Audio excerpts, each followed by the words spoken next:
Stillwater Prison remains on lockdown after about 100 inmates refused to re-enter cells for 7 hours Sunday. Stillwater, Minn.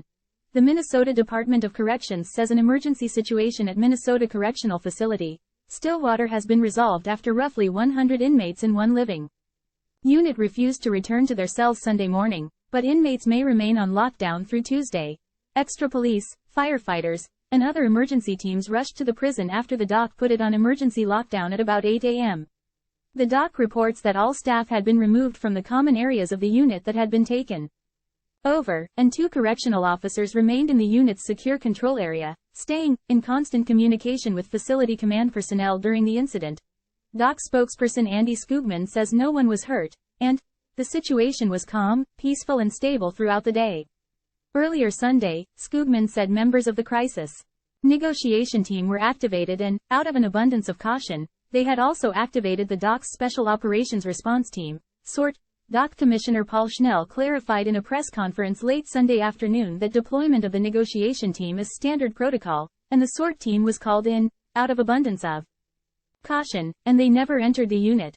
The majority of the time the incarcerated men who did not return to their cells were at tables that are in the commons area playing cards, talking with one another. There was never any type of violence throughout the incident at all, Schnell said. Time equals 400 ms, greater than he says the majority of inmates in that unit, which is between 220 to 250 men, had returned to their cells when originally ordered. Schnell says the situation ended at about 3 p.m., when only 2 inmates were left refusing to go back to their cells. He says those inmates were brought to a segregated unit, and will go through a disciplinary process. Skoogman blamed the unrest in part on inmates' frustration with the move to change cell release schedules during Labor Day weekend, which limited the inmates' access to phones, recreation and showers, which Skoogman says is due to staffing challenges. He also refuted the claim that inmates were lacking access to clean water.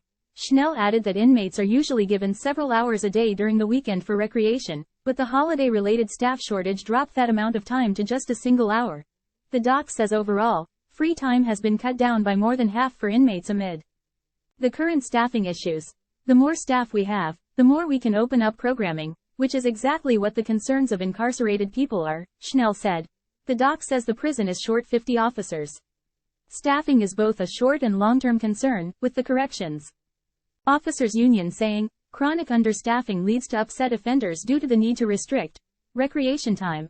Schnell also says the 120-year-old facility is not climate-controlled, and its windows have many challenges. He says the doc is doing studies to figure out how to update the facility, and he expects that a bonding request will eventually be submitted to the Minnesota legislature. Schnell also the doc is actively working to recruit more correctional officers and staff, and there are active union contract negotiations that will likely lead to increased compensation. It was a day of uncertainty for Marvina Haynes, who is unable to communicate with her brother, Marvin. It's been very emotional, very terrifying, Haynes said. She says the men were protesting their movement being restricted, limiting their access to clean drinking water in the hot prison. She says the conditions inside have to improve. The jail told us that everything ended peacefully, but we're not sure that because we still haven't had the opportunity to speak with anyone from the prison, she said. In a statement Sunday afternoon, AFSCME Council 5, which represents Minnesota correctional officers, said that understaffing was to blame for the incident. Today's incident at MCF Stillwater is endemic and highlights the truth behind the operations of the MN Department of Corrections, with chronic understaffing leading to upset offenders due to the need to restrict programming and/or recreation time when there are not enough security staff to protect the facility. Our union believes to our core that our correctional facilities cannot have transformational offender programming without sufficient facility security. We can and must have both. In total, about 1,200 inmates are at the facility just southeast of Stillwater, according to department records. Time equals 400 ms, greater than back in 2018. The facility was the site of an officer's murder at the hands of an inmate. Joseph Gom, 45, was beaten to death with a hammer by Edward Johnson.